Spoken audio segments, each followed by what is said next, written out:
Letni Jenderal TNI Agus Subianto akhir pekan lalu baru saja menerima laporan kenaikan pangkat 36 perwira tinggi atau Pati TNI di lingkungan TNI 3 Matra.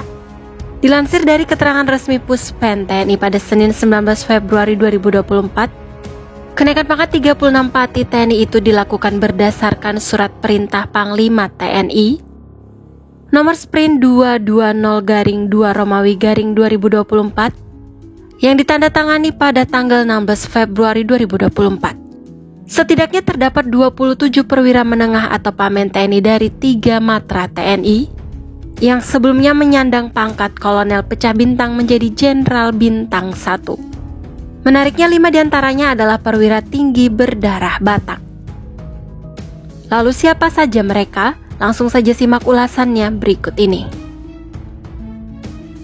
Yang pertama adalah Brigjen TNI Sanggam David M. Tampu Bolon. Beliau kini resmi menyandang pangkat Bintang 1 dengan jabatan sebagai Karo Ortala Setjen Kemhan. Yang kedua adalah Brigjen TNI Afson Rizwandi Sirait. Beliau menjadi Jenderal Bintang 1 yang juga bertugas di Kemhan. Jabatan Brigjen Rizwandi Sirait adalah Kapus Litbang Sumdahan Balitbang Kemhan. Lalu berikutnya terdapat nama Brigjen TNI Marinir Jasiman Purba.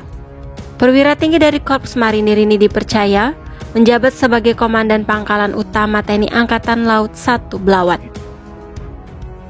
Yang keempat adalah Laksma TNI Ilham Army Ritonga.